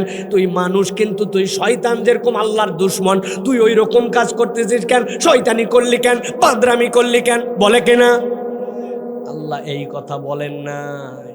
আল্লাহ বলছেন ফাআতবাহু শাইতান। তুই যদি আল্লাহর আয়াত জেনে বুঝে মুখ ফিরাই নিস, আল্লাহর হুকুম থেকে গাদ্দারি করে সরে যাস, নিজের পণ্ডিতি খাটায়া আল্লাহরে সময় দেখাস, আল্লাহ বলছেন ফাআতবাহু শাইতান, তখন আর তুই শয়তানের পিছে নাই, শয়তান তার পিছে লেগে যায়। চিন্তা করে কাস্টমার একটা পাইছি ভাই, ফাকানা মিনাল গাওয়িন। আর একবার যার পিছে শয়তান লাগে, আল্লাহ বলছেন নিশ্চিত নিশ্চিত সে পথভ্রষ্ট হয়ে যায়। এই মোড়ের যে দোকান আছে, রমজান মাসে সব দোকান বন্ধ হয় না, কতকগুলা দোকানের সামনে দিয়ে কালো কাপড় দেয় যাতে করে ভিতরে জিনেরা খাওয়া দাওয়া করতে পারে, তাই তো না? জিন না মানুষ? কোন মানুষ? ইমানদার মানুষ, মুসলমান মানুষ।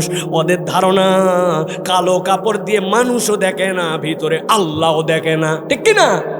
যেই একটা রোজা কেবল মিস করবে, শয়তান বুঝাবে ব্যাককল রোজার মাঝে 1 রোজা বাদ দিছু, বাকি রোজা থোয়া আর না থোয়া আছে না? আল্লাহ বলতেছেন ফাআতবাহু শাইতান ফাকানা মিনাল গাওয়িন। 1 নম্বর অপরাধ, আল্লাহর আয়াত থেকে মুখ ফিরালো। 2 নম্বর, তার পিছে শয়তান লেগে গেল। তাহলে এই জায়গায় অপরাধ কয়টা? 2টা। কয়টা? চলেন এবার সামনে যাই। আল্লাহ বলছেন নবীকে ওয়ালাউ শি'না লারাফা'নাহু বিহা। নবী আপনি বলে দেন ওয়ালাউ শি'না লারাফা'নাহু বিহা, যদি আমি আল্লাহ চাইতাম তাহলে আল্লাহকে মেনে নিলে, আল্লাহর কথা শুনে ফেললে আমি তার মর্যাদা আসমানে উঠাই দিতে পারতাম। সুবহানাল্লাহ বলেন। আরে লোকে কি বলছে তাতে কি যায় আসে? আমার আল্লাহ বলছে, ওই জন্য আল্লাহ বলছেন ও যদি মেনে নিত, ডান বাম তাকাতো না, আমার রবের হুকুম সে আর অমান্য করে নাই। ওয়ালাউ শি'না লারাফা'নাহু বিহা, আমি আল্লাহ চাইলে মেনে নিলে তুই মনে করছিস তোর লস, আল্লাহ বলছে লস নয়, আমি তোর মর্যাদা আসমানে উঠাতাম। সুবহানাল্লাহ। কিন্তু প্রথমে 2টা অপরাধ করছে, আল্লাহর কথা তো শুনেই নাই, সামনে আরো 2টা অপরাধ করছে। তাহলে আগে অপরাধ ছিল 2টা, পরে 2টা। একসাথে বলেন, যদি মুখে জবান থাকে আর গণিত যদি জেনে থাকেন, টোটাল অপরাধ কয়টা? সবাই বলে নাই কয়টা? ডান হাতটা নিচে নামান, এরকম করে বাইর করেন, ভিতরতে বাইর করেন। আমি জিজ্ঞাসা করব টোটাল অপরাধ কয়টা? একসাথে হাত তুলে বলবেন 4টা। টোটাল অপরাধ কয়টা? সব হাত ওঠে নাই। আরেকবার সুযোগ দিলাম, হাত নামান। আমি 5 বছর আপনার এখানে আসবো না ভাইয়া, মিনিমাম। অতএব আপনি আজকে যা কথা শুনবেন শুনেন, ভাল লাগলেও শুনেন, খারাপ লাগলেও শুনেন। হাত তুলেন একসাথে, টোটাল অপরাধ কয়টা? আরেকবার হাত নামান, একসাথে বাইর করবেন হাত, টোটাল অপরাধ কয়টা? এত বলার পরে অনেকে তোলে নাই, আছে না ভাই? ঠিক আছে, কোনো সমস্যা নাই, না তুললে গুনাহ হবে না। কিন্তু আমি বিনা কারণে আপনার হাত উঠাই না, এর কারণ আছে। আপনি আগামীকালকে যাই গল্প করবেন চায়ের দোকানে বসে, এইবার একটা বক্তা আসছিল ফাটাফাটি। একজন বলছে আমি ওয়াজে আসা পারিনি, বা কি ফাটালো? বলছে তা বলতে পারবো না, কিন্তু ফাটাছে। আছে না? বানায় বললাম। কততম মাহফিল? 8ম মাহফিলের প্রধান বক্তা কতবার কি বলে গেছে বলেন একজন? 50 টাকা নিয়ে যান আমারতে, আসেন। একজনেরও মনে নাই। কারণ কি? ওয়াজওয়ালা ওয়াজ করে গেছে, আপনি খালি শুনে গেছেন। কেউ ঠ্যাং সামনে দুটা লম্বা করে দিয়েছেন, কেউ কাত হয়ে দিয়েছেন। বাপ দাদার জন্মে এরকম করে বসে থাকতেও দেখি নাই অনেককে সামনে যে হুজুরের দিকে এরকম ঠ্যাং দিয়ে বসা যায়, এটা নওগাঁতে সম্ভব। বললাম না, আমি মাইন্ড করি নাই ভাই, এটা আপনাদের স্টাইল, দিতেই পারেন, দিতেই পারেন, আপনাদের ব্যাপার। কিন্তু আমার বলার উদ্দেশ্য আছে, আমি পরিশ্রম করে আপনার কাছে কথা বলতেছি, পড়ালেখা করে বলতেছি, যাতে এই কথাটা আপনার বাড়িতে যায়। ওয়াজ থুয়ে যাব না যে আগামী এবার আবার ওর ওয়াজ নেওয়া লাগবে আমার। এই কথাটা বাড়িতে যাওয়ার উদ্দেশ্য। আল্লাহ আমাদের প্রত্যেককে দাঈ ইলাল্লাহ হতে বলছেন। অন্তত কোরআনের একটা ওয়াজ যদি জানা থাকে, যেইটা আমার ওয়াইফকে বলতে পারি, যেইটা আমার পরিবারে বলতে পারি, সন্তানকে বলতে পারি, ওইটাই হচ্ছে আমার টার্গেট, ঠিক কিনা? যেন ভুলে না যান আপনি। টোটাল অপরাধ তাহলে কয়টা? 4টা। আগে বলছি 2টা, চলেন সামনের দিকে এবার বলি 2টা। আল্লাহ বলতেছেন ওয়ালাউ শিনা লারাফানাহু বিহা, যদি আমি আল্লাহ চাইতাম তার মর্যাদা আসমানে তুলতাম। ওয়ালাকিন্নাহু আখলাদা ইলাল আরদ, এই হতভাগা 3 নম্বর একটা অপরাধ করলো। কি অপরাধ? আল্লাহ বলছেন আখলাদা ইলাল আরদ, সে নিরেট দুনিয়াদার হলো, নিরেট জমিনমুখী হয়ে গেল। আরবিতে খুলদুন বলা হয় ওই প্রাণীকে যেই প্রাণীটা ঘাস খাওয়ার সময় মুখ নিচে, খ্যার খাওয়ার সময় মুখ নিচে, পানি খাওয়ার সময় মুখ নিচে, হাল চাষ করার সময় মুখ নিচে, ও মাঝে মাঝে মাথা উঁচু করলে ওর মুখ ঝুলে ঝুলে জমিনের দিকে থাকে। এরকম প্রাণী চেনেন তো? নাম কি? গরু, ছাগল, ভেড়া, দুম্বা, উট, এরা জমিনমুখী। আল্লাহ বলতেছেন তোরে তো আমি আল্লাহ নিরেট দুনিয়াদার আর জমিনমুখী বানাই নাই, মানুষের মাথা সবচেয়ে উপরে, ঠিক কিনা? একমাত্র মানুষের সাথে 2টা পায়ের তলা লেগে থাকে, আর কিচ্ছু মানুষের মাটির সাথে নাই। কিন্তু আল্লাহ বলতেছেন সব প্রাণীর থেকে তোরে মর্যাদা কি দিয়ে দিলাম? মর্যাদা তোর বাড়ল কেমনে? তোর মাথা উপরে। তখন বলছে আল্লাহু আকবার, আল্লাহ আমার মাথা যতই উপরে হোক তুমি সবচেয়ে উপরে। ওই বান্দার পর আল্লাহর জন্য সানা পড়ছে, তারপরে কেরাত পড়ছে, তারপরে রুকুতে গেছে। যাওয়ার পরে ওই বান্দা যখন রুকুতে, দুনিয়ার সব রুকুকারী প্রাণীর মতো তখন তার অবস্থা। পৃথিবীতে মানুষের সবচেয়ে দুর্বল অবস্থা হচ্ছে রুকুর অবস্থা। মাত্র 2টা পা, বডিটা সানসেটের মতো সামনের দিকে ভার দেওয়া, ছোট্ট করে একটা খালি ঠোকা দিয়ে দেখবেন ধাপ করে পড়ে যাবে। কালকে পরীক্ষা করে দেখেন, তবে মসজিদে যান আবার করেন না এটা। আল্লাহ আমি যখন সবচেয়ে দুর্বল তখন তোমাকে বলতেছি সুবহান রব্বিয়াল আযীম, আমার রব এমন পবিত্র, যার থেকে শক্তিশালী কেউ নাই। আল্লাহর জন্য বান্দা এবার দাঁড়ায় গেছে সামি আল্লাহু লিমান হামিদা। আপনি মনে করছেন এই কথা আপনি বলছেন, আসলে আপনি বলেন নাই। এই কথা আল্লাহর ফিডব্যাক, আল্লাহর রিপ্লাই। আল্লাহ বলছেন বান্দা তুই না নামাজের মধ্যে মন অন্য দিক গেছিল, তুই না সূরা কেরাতে ভুল করছিলি, তুই না বিশুদ্ধ কোরআন তেলাওয়াত করতে পারিস না, তোর না দিল নামাজের সাথে ছিল না অনেক সময়। কিন্তু আল্লাহ আমি তো বাদ দেই নাই। আল্লাহ বলছেন সামি আল্লাহু লিমান হামিদা, যে আল্লাহর জন্য প্রশংসা করে যেরকম করেই করুক, তোর রব্ব ধীর নন, তোর ওইটাই আল্লাহ শুনছে। রব্বানা লাকাল হাম, আল্লাহর কাছে বলার পরে আল্লাহু আকবার বলে সিজদায় গেছে। বান্দা যখন সিজদায় যায়, 2 হাত যায়, কপাল যায়, নাক যায়, 2 হাঁটু যায়, 2 পায়ের মাথা যায়। নবী বলছেন কেউ যদি তোমাদের মারা যায়, তারে গোসল দেওয়ার পরে কাফনের উপরে সুগন্ধি লাগায় না। আমি নবী বললাম কর্পূর দাও, কাফুর লাগাও, ওই যেই সিজদার অঙ্গগুলো আছে ওইগুলাতে আগে তার সুগন্ধি করে দাও।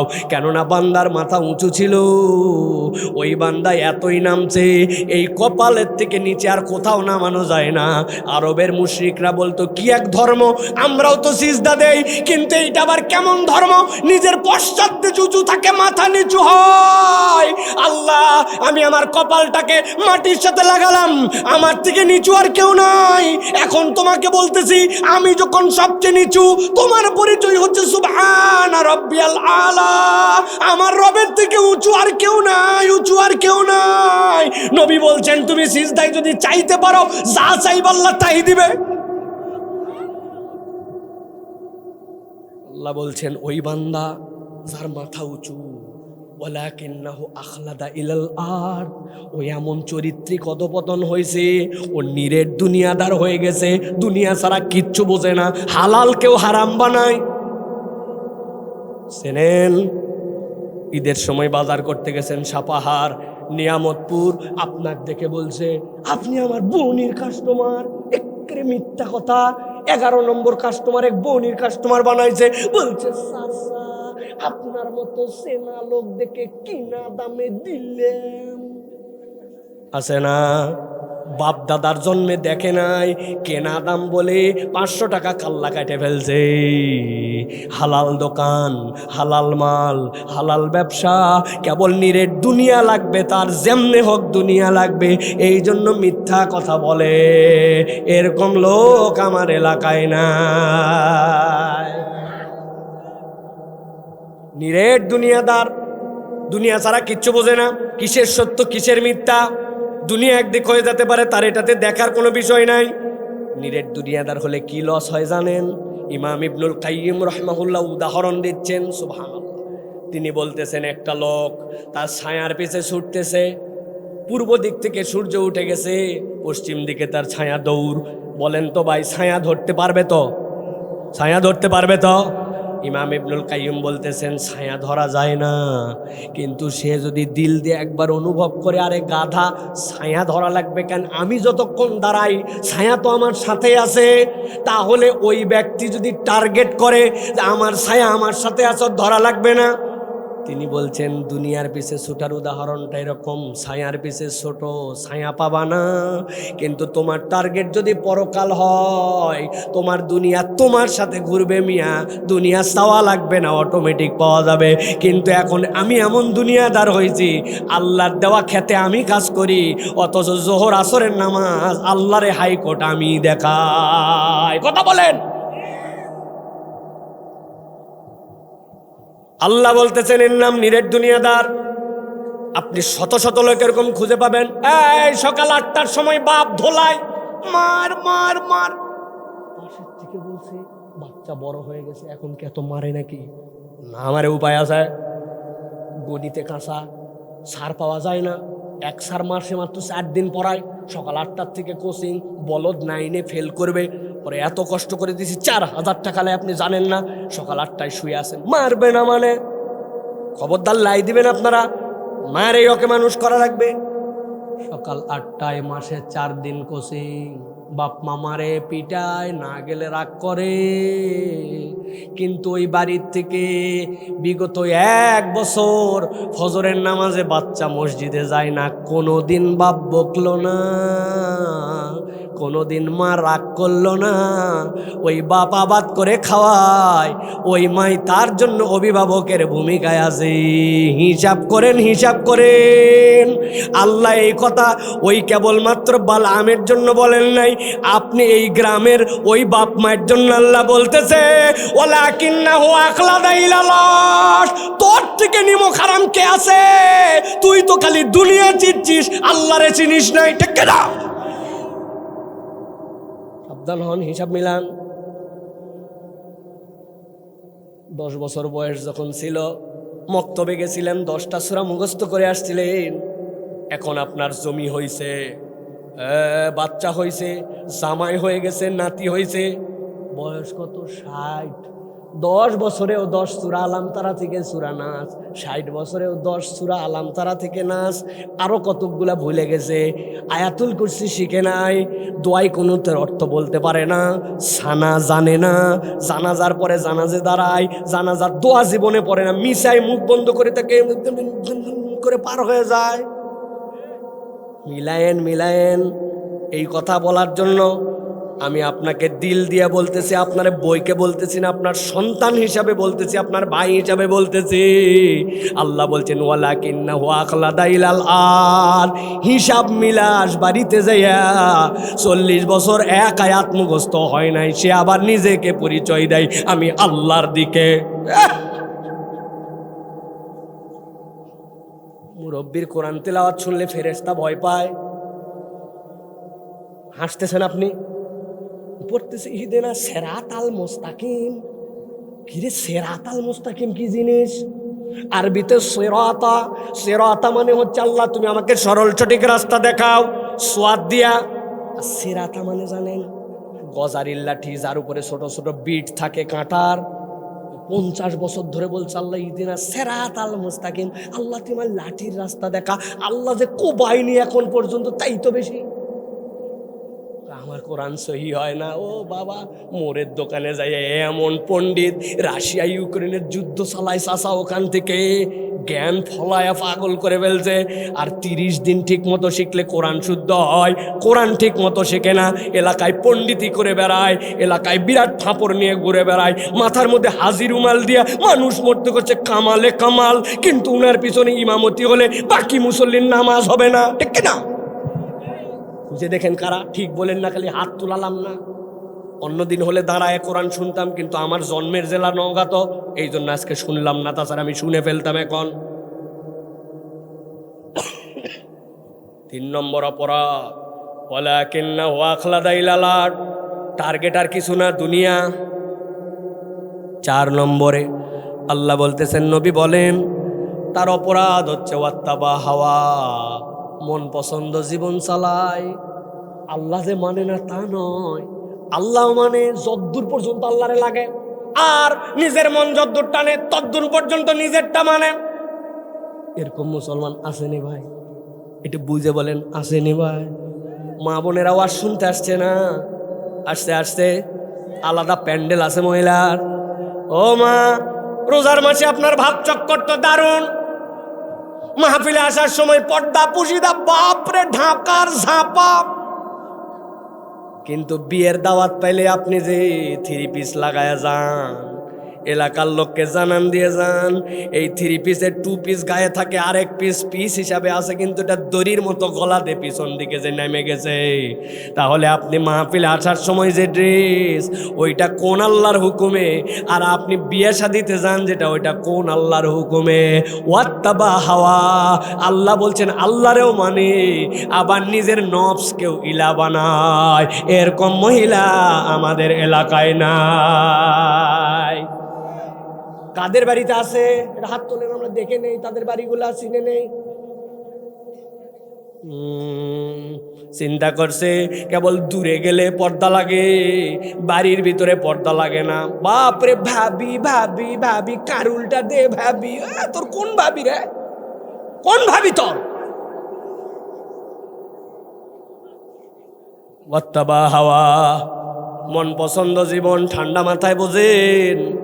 আর এইটার একটা ভিন্ন লেয়ার আছে, আল্লাহর বিধানের ক্ষেত্রেও পণ্ডিতি করে। একটা তো আছে জানে ফরজ মানে না, আর একটা ফরজ বলেই গোনে না। আছে কিনা? না বুঝে বলছেন আছে, আগে বোঝেন কেমনে আছে। ভাই 1000 টাকা একটু হাওলাত দে ভাই। টাকা নাই বললাম, এখনো ধানই তোলা হয় না, আন্দাজে কিসের টাকা? বলছে ভাই ডাক্তার দেখাতে যাবো ভাই, বড় জন 1000 টাকা দেবেন। বললাম হাতে টাকা নেই। বলছে ভাই ঝাড়ি মারিস না, না বুঝে তোর কাছে মরদ আসেনি। কি বুঝে আসছিস? আজকে হচ্ছে শনিবার, 1000 টাকা দে, আগামী মঙ্গলবার 1250 টাকা রিটার্ন।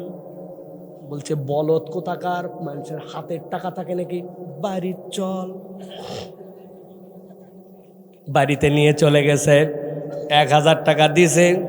দেওয়ার পরে বলছে লাগলে আরো বল, তোর শাশিও বসে নাই, তোর শাশিও টাকা খাটায়, তবে যা করবি তাড়াতাড়ি কর, ছোট দিনের বেলা মাগরিবের আজান হয়ে গেছে, জামাত ধরা লাগবে।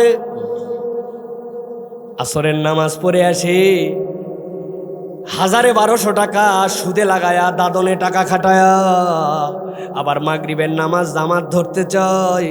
এত বড় দাড়ি, এত বড় জুব্বাওয়ালা, এরকম মুসলমান আমাদের এলাকায় না। ওয়াত্তাবা হাওয়া, আল্লাহ বলছেন তুমি তোমার মন পছন্দ জীবন চালাও, আমার কাছে আসো, তারপরে টের পাবা। আল্লাহর বিধান আপনি ইচ্ছা মতো মানেন। আমি মাঝে মাঝে উদাহরণ দেই, আপনাদের এলাকায় বিয়ে শাদী হয়, তো আর আল্লাহর নবী বলতেছেন আউলিম ওয়ালাউ বিশাতিন, বাড়িতে নিয়ে আসে একটা ছাগলের বাচ্চা দিয়ে হলে অলিমা করো। এইটা আল্লাহ রব্বুল আলামিনের নবী তোমাকে দায়িত্ব দিলেন। ইসলামের বিয়েতেও আনন্দ আছে, দব্বাজায় জানানোর কথা আছে, খেজুর ছিটায় বিনোদন আছে, খাওয়ানোর আনন্দ আছে, নতুন বউ বরণ করে বাড়ির মধ্যে বরকত নেওয়ার কালচার আছে।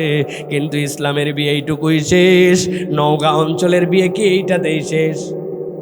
কি আছে? 3 দিন আগের থেকে হলুদ সন্ধ্যা, 2 দিন আগে মেহেদি সন্ধ্যা, ওরে বাবা, 1 দিন আগে ভাবিরা সব গোসল দিয়ে ডলাডলি সন্ধ্যা, মহিলারা সবগুলা মিলে গীত সন্ধ্যা। আর যদি টাকা পয়সা ভালো থাকে তাহলে সুন্দর করে আলো টালো লাগায়া দামি দামি এলাকার ডেকোরেটর থেকে বড় বড় ডেক নিয়ে এসে বাড়ির ছাদে তুলে দরজার পাশে দিয়া এলাকার লোকে জানান দিয়া অন্তত 7 দিন আগের থেকে ইংলিশ গান দিয়া ডিস্টি ডিস্টি ডিস্টি ডিস্টি ডিস্টি ডিস্টি আছে না? ওই ঢিষ্টি ঢিষ্টি বাড়ির থেকে একজন মুরব্বী বাড়াইছে, হাজি সাহেব মানুষ। লোকজন বলছে আইসা ভাই কি শুরু করছেন আপনি?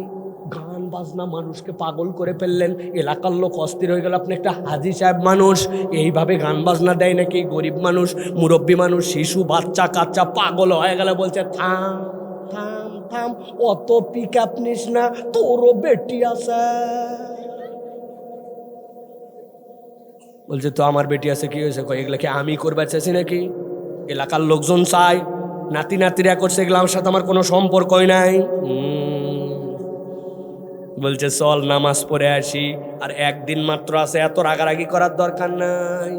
হাজি সাহেব মানুষ নামাজ পড়তে চায়, কিন্তু গান বাজনা এইগুলাকে পাড়াপড়শি চায়, নাতি নাতকুর চায়, ইয়াং জেনারেশন চায়। এইটা বলে আল্লাহ যেন আরবিতে সেটাই বলতেছে, ওয়াত্তাবা হাওয়া, তুই তো আল্লাহ মানিস কিন্তু তোর অন্তরটাও হচ্ছে ইলা। এইটা হচ্ছে বান্দার জীবনে বিরাট ক্ষতিকারক, ঠিক না? ভালো করে বুঝেন। সর্বশেষ আরেকটা ঝামেলা আছে, ওইটা আজকে বললাম না, বললে মুশকিল আছে না। আন্দাজি থন আমরা ভালো করে বোঝেন। তাহলে আল্লাহ রাব্বুল আমিন বলছেন তোমাদের অপরাধ হচ্ছে 4টা, আবার মিলান। 1 নম্বরে আয়াত দিছে, আয়াত থেকে মুখ ফিরাইছো, শয়তান পেছনে লেগে গেছে, নিরেট দুনিয়াদার হয়ে গেছো, আর তুমি তোমার নফসে ইলাহ বানায় নিছো। নবীকে বলছেন নবী এবার সামনে আপনার উম্মতকে বলে দেন এই 4 অপরাধ যাদের আছে আল্লাহর কাছে তাদের একটা উদাহরণ আছে। ফামাসালুহু কামাসালিল কালব ইন তাহমিল আলাইহি আলহাস আও তাতরুকুহু ইয়ালহাস যালিকা মাসালুল কওমিল্লাযিনা কাযযাবু বিআয়াতিনা। আল্লাহ বলছেন নবী বলে দেন এই 4 অপরাধ যাদের আছে আল্লাহর কাছে তাদের উদাহরণটা কুকুরের মতো। কার মতো? আমি বলবো, শব্দ করে মুখ খুলে উচ্চারণ করে বলেন। তাদের উদাহরণ আল্লাহর কাছে কুত্তার মতো। বলেন সবাই, মুখ দিয়ে বলেন কার মতো? আরেকবার বলেন, ফাঁকি মারেন না, বলেন কার মতো? কুত্তার মতো। আপনি ভাবতেছেন সাইফুল্লাহ ভাই 3 বার কুত্তা বলালো কেন? কারণ আছে, আপনি যা ভাবতেছেন তা নয়। আপনি মনে করছেন কুত্তাটা নাপাক প্রাণী, খাওয়া যায় না, নোংরা, ওই জায়গায় ঘুরে বেড়ায়, ঘরের ভিতর ঢুকানো নিষেধ, যে ঘরে ঢুকে ফেরেশতা নাকি থাকে না। আল্লাহ এই নিকৃষ্ট বোঝানোর জন্য কুত্তার কথা বলছেন। না না না, আল্লাহ এই জন্য কুত্তার কথা বলেন নাই। আমি আমার ক্ষুদ্র জীবনে এই আয়াতের তাফসির এবং কোরআন বোঝার যতটুকু চেষ্টা করি তার দ্বারা বুঝছি দুনিয়াতে কুকুরের ভিতরে অভূতপূর্ব 2টা গুণ আছে যেটা মানুষের ভিতরে অনেক সময় নাই। 1 নম্বরে কুত্তা হচ্ছে বিশ্বস্ত। কি? বিশ্বস্ত প্রাণী। কেমনে? আমি একবার জাপানে গেছি, টোকিওর থেকে ওসাকায় যাব, ওসাকায় প্রোগ্রাম আছে মসজিদ উদ্বোধন করার জন্য। টোকিও এয়ারপোর্টে নামছি, স্ক্যান করছে, ব্যাগ দেখছে, ইমিগ্রেশন হয়েছে, বেল্টের মধ্যে ব্যাগ পাইছি, ব্যাগ নিয়ে বের হয়ে যাব। হঠাৎ করে দেখি 2 জন জাপানি পুলিশ আসছে। আসার পরে বিনয়ের সাথে বলতেছে আরিগাতো গুজাইমাসু, ওদের ভাষায় আপনার কাছে ক্ষমা চেয়ে কিছু বলতে চাই। কি? এইখানে একটা দাগ আছে, here you look the yellow round, you should stand here with your bag. তুমি তোমার ব্যাগ সহ এই ইয়েলোর এই রেখার মধ্যে ঢোকো। চিন্তা করলাম কি ব্যাপার, সত্য চেক শেষ আবার কেন? যেই না দাঁড়াইছি দেখি কোত্থেকে দুটা কুত্তা নিয়ে আইছে, নিয়ে এসে আমার ব্যাগ দিয়ে দুই পাশ দিয়ে 4 বার ঘুরালো, ঘুরায় বললো it's okay, you can leave now, তুমি এখন চলে যেতে পারো। ঘটনা কি, আমি যখন জাপানের ভিসা পাই, ওই ভিসার উপরে একটা কাগজে দেওয়া ছিল, আপনি যদি কোনো রান্না করা গোস্ত, রান্না করা মাছ অথবা এরকম কিছু জাপানে নিয়ে ঢোকেন, আপনার ভিসা তো ক্যান্সেল হবেই, 50,000 ইয়ান আপনার জন্য ফাইন হবে। এখন মেশিন তো চেক করছে, মেশিন মিস করতেও পারে, লোকের সাথে খাতির আছে, কৌশলে আপনাকে বাইর দিয়ে পার করে দিতে পারে। কিন্তু সব শেষে যখন গোলের মধ্যে ঢুকাইছে, কুত্তা কখনো অবিশ্বস্ততা করে না, ও চেক করে ফাইনাল বুঝছে এর সাথে কিছু নাই। তার মানে মানুষকেও যেখানে বিশ্বাস করে না, ওই জায়গাতে কুত্তারে বিশ্বাস করে। র‍্যাব দেখছেন না, সমাবেশের আগে কুত্তা নিয়ে ঘোরে, বোম আছে না কি আছে, ঠিক কি না? আর কুত্তার আরেকটা অনন্য দিক আছে, কুত্তা হচ্ছে কৃতজ্ঞ। আজকেও প্রমাণ পাইছি। আমি আমার গ্রামের বাড়িতে আজকে গেছিলাম, যখন আমি গ্রামে একটা ছোট্ট ঘর তুলি, ওই সময় যে মিস্ত্রি ছিল, ওই মিস্ত্রিরা আমার 2টা কুকুর আছে, একটা লালু আর একটা কালু, আমার বাড়িতেই থাকতো, খাইতো, ওরা খাবার দিত। 1 বছর হয়ে গেছে, আজকে আমি গাড়ি নিয়ে আসতেছি, ও উল্টা দিকে যেতে আমার ড্রাইভার বলছে দেখেন তাকায়া, ওরা উল্টা দিকতে সিধা দিকে আসছে, আর সে আমার সাথে আমার বাড়িতে যতক্ষণ ছিলাম ততক্ষণ থাকলো। 1 বছর আগে খাবার দিছি। কুত্তা অকৃতজ্ঞ না, কৃতজ্ঞ। কিন্তু আপনি এরকম লোক অনেকগুলা খুঁজে পাবেন। আপনি হাওলাত দিছেন, দেওয়ার সময় আপনার কাছ থেকে কৌশলে নিছে, এখন আপনার টাকা দরকার, মোবাইল বন্ধ, আর খুঁজে পাওয়া যায় না। আপনি তার উপকার করছেন কোনো এক সময়, তার বাচ্চার জন্য, পরিবারের জন্য। আপনি আপনার শ্যালো দিছেন, পাম দিছেন, এটা দিছেন, আপনি সহযোগিতা করছেন, এখন আপনার একটু দরকার, সে আপনারে আর চেনে না, চোখ উল্টায় ফেলছে, উপকার তো করেই না, সুযোগ পালে বাঁশ দিতে পর্যন্ত বাদ দেয় না, ঠিক না? তাহলে আল্লাহ কেন বললেন ফামাসালুহু কামাসালিল কালব? কথা আমার শেষ। আল্লাহ বলতেছেন নবী জানায় রাখেন, ইন তাহমিল আলাইহি আলহাস, কুকুরের পিঠে কেউ বোঝা চাপায় না, কিন্তু যদি কেউ কুকুরের পিঠে একটা কিছু তুলে বাঁধে দেয়, দৌড় দিবে, হাঁপাতে লাগবে। যদি কিছু না দিয়ে ধাবার দেন, তাও হাঁপাবে। আরবিতে লাহসুন শব্দের অর্থ, কুত্তার যখন পিপাসা লাগে, জিহ্বা বের হয়ে যায়, জিহ্বার মাথা দিয়ে দেখবেন পিপাসা কিন্তু তার লাল পড়ে। আরবিতে এটাকে বলা হয় লাহাস। আল্লাহ বলতেছেন আমি বান্দার কাছে চ্যালেঞ্জ দিলাম, আমার হুকুম থেকে মুখ ফিরাই নিছিস। আল্লাহ রাব্বুল আলামিন শয়তান অনুসরণ করতে শুরু করছে, তোর আল্লাহকে বাদ দিয়া তুই শয়তানের পিছনে লাগছিস। 3 নম্বরে নিরেট দুনিয়াদার হয়ে গেছিস, দুনিয়ার জন্য নামাজ বাদ দিস, মিথ্যা কথা বলিস, দুনিয়ার জন্য বেপর্দা ঘুরিস, দুনিয়ার জন্য তুই গিবত গিল্লা করিস, দুনিয়া তোর টার্গেট বানাইছিস। 4 নম্বর, ওর মন পছন্দ জীবন চালাস, আল্লাহও লাগে, আবার নিজের ইচ্ছা মতো চলিস। আল্লাহ বলছেন তাদের জীবনটা কুকুরের মতো হবে, ওর অভাব কোনোদিন মিটবে না, অন্তরে সুখ আসবে না। আল্লাহ বলছেন দুনিয়া আখেরাতটা আমি আল্লাহ তার জন্য অস্থির বানায়া দিব। চুপ করে বাসায় যাইয়া চোখ বন্ধ করে মনে মনে ভাববেন, বাড়ি হলো, গাড়ি হলো, ইজ্জত হলো, টাকা হলো, কিন্তু কেন যেন স্থিরতা জানের মধ্যে আর নাই। ওই আগের নিয়ামতটা উঠে গেল, আগের লাউ তখনও ছিল, এখনো লাউ আছে, বউরে বলে কেন জানি স্বাদ লাগে না। এ কথা বলেন। আমার আল্লাহ বলতেছেন ফামাসালুহু কামাসালিল কালব, তোমার জীবন অস্থির হয়ে যাবে, তোমার জীবনের মধ্যে কখনো পিপাসা মিটবে না। বাংলাদেশে প্রমাণ আছে, 1 লোক 5,000 কোটি টাকা মেরে দিছে, 5টা ব্যাংক মার্জ করতেছে, এইগুলা ব্যাংকের টাকা নিয়ে চলে গেছে। একটা মানুষের জীবনে বাঁচতে কয় কোটি টাকা লাগে, কিন্তু নিতে নিতে নিতে সব শেষ। এখন কোন দেশে পালাবে আর কোথায় যাবে, দেশ খুঁজে বেড়াচ্ছে। আর আপনার গ্রামে এমন লোক আছে দিন আনে দিন খায়, এশার নামাজের পরে দরজায় ডাক দিবেন, যাইয়া দেখবেন নাক ডেকে ডেকে ঘুমায়, উঠানোর খবর আপনি পাবেন না। আর কোটি কোটি টাকা ঘুমের ওষুধ খাইতে খাইতে তার আর মেলোনিন এই ঘাট থেকে নিঃসরণ হয় না, ঘুমের ওষুধও কাজ করে না, হার্ট ফেল করে, ঠিক কি না? আল্লাহ বলতেছেন এর নাম জীবন। এখন আমার এখানে যুবকেরা আছে, ওরা বলবে হুজুর এলা ওয়াস্থন, এখন আধুনিক যুগ, 5G জেনারেশন, একটু অস্থির হয়। দেখছেন না ইন্টারনেট মোবাইলের টাওয়ারের কারণে ডাবের পানি নাই, কমে যাচ্ছে পানি, এই দুনিয়া একটু হয় এরকম, আমিও মাইনে নিলাম। কিন্তু প্রিয় ভাই, এই জীবনের শেষে তো কবরে একদিন যাওয়া লাগবে।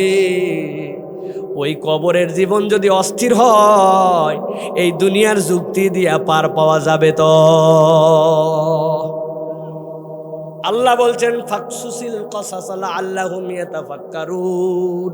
ও আমার হাবিব, উপরে ওয়াতলু বলছি এমনি নয়, আপনি এই কিচ্ছাটা জানান, আশা করা যায় তারা চিন্তা ভাবনা করে মাঠের থেকে উঠবে। জিজ্ঞাসা করব দুইটা প্রশ্ন, একটা আমি জানি উত্তর, তাও বলেন, আমরা কি কুকুরের জীবন চাই না মানুষ? কুকুর না মানুষ? আল্লাহ বলছেন মানুষের জীবন যদি চাওলা আল্লাহুম ইয়াতাফাক্কারুন, একটু চিন্তা ভাবনা করে চলো। আল্লাহরে হাইকোর্ট দেখায় না, কেউ না দেখলেও আল্লাহর কাছে খবর আছে, বুঝে সুঝে চলো। বয়স 50 হলো, 25 হলো, মুখের দাড়ি আর উঠলো না, কি ব্যাপার? কি ব্যাপারটা কি? যে আল্লাহ আপনারে পুরুষ বানালো, ওই আল্লাহ তো দাড়ি দিল, ওইটা না আপনাকে কাটতে মানা করলো, তা আপনি কাটেন কেন? টাকনুর নিচে আপনার কাপড় থাকে কেন? মসজিদের নামাজে আপনি আসেন না কেন? চিন্তা নাই, আপনার জীবন কুকুরের জীবন, সমস্যা নাই, আল্লাহ বলে দিছে। আর আল্লাহ বলছেন লাআল্লাহুম ইয়াতাফাক্কারুন, যদি চিন্তা ভাবনা করতে পারো, এটা মানুষের জীবন, ওই জীবন আল্লাহ চায়।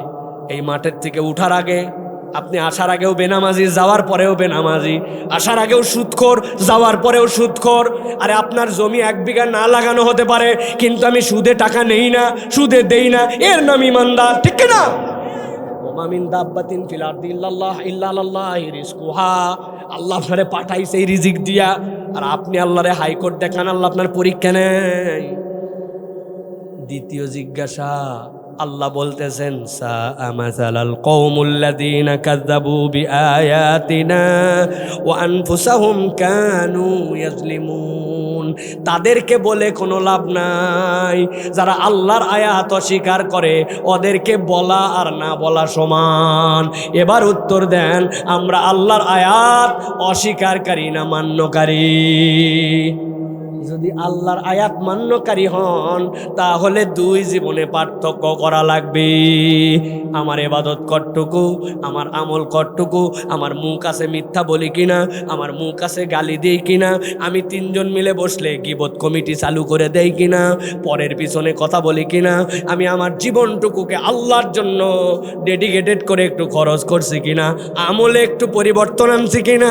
মুরব্বী বলে অবসর, মসজিদে যায় না, একটা 29 মিনিট 24 সেকেন্ড, কয় 26 সেকেন্ড আরো জোহরের নামাজের আছে, এই নাকি অবসর।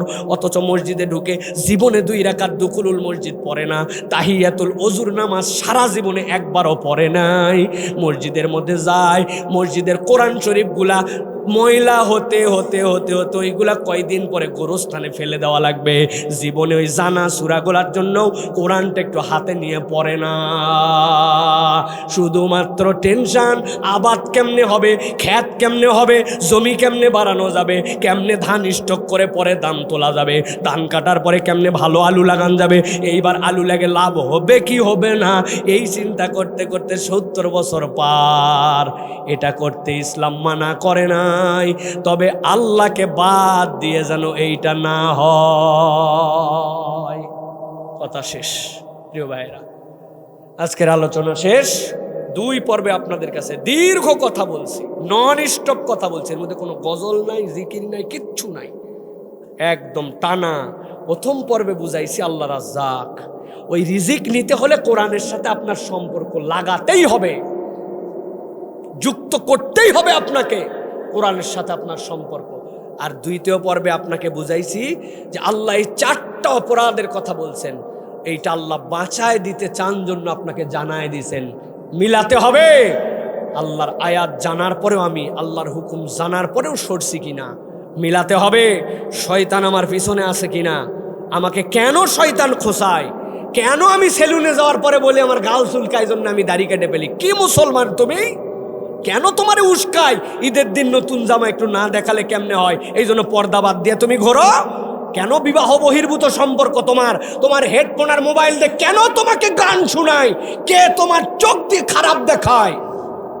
আতবাহুশ শয়তান। হিসাব মিলাই তোমার ইচ্ছা চিন্তা করো। 3 নম্বরে নিরেট দুনিয়াদার কিনা, আমি দুনিয়ার জন্য আমি যা ইচ্ছা তাই করতে পারি না, আল্লাহর হুকুম কখনো পার করে যেতে পারি না। দুনিয়া আমার আগে নয়, আগে আমার আখিরাত। আর 4 নম্বরে আল্লাহ বলতেছেন তোমার মন পছন্দ জীবন না, আল্লাহ পছন্দ জিন্দেগি লাগবে। এই 2টা কথা আপনাদের কাছে বলার চেষ্টা করেছি। আল্লাহ যেন সবার আগে আমাকে এটা পালন করার তৌফিক দান করেন, আমাদেরকে যেন আল্লাহ এই কথার দ্বারা হেদায়েত দান করেন। আজকের আয়োজনকে যেন আল্লাহ কবুল করে নেন। লাখ লাখ টাকা খরচ করা হয়, this is a productive production হতে হবে। এখানে কেবলমাত্র আসলাম, সুর শুনালাম, শোনালাম, মাহফিল জমে গেল, আপনি চলে গেলেন, স্লোগান মেরে দিলেন। নো ভাই, এটার কোনো ফায়দা নাই। একটা মানুষ যদি আজকে সিদ্ধান্ত নেন আগের জীবন থেকে আমার জীবন আলাদা হবে, আজকের ফজর থেকে আমার জীবনের বিপ্লব শুরু হবে, ইনশাআল্লাহ আল্লাহ আমাদের এই মাহফিলকে কামিয়াব করে দিবেন। বলেন আল্লাহুম্মা আমিন।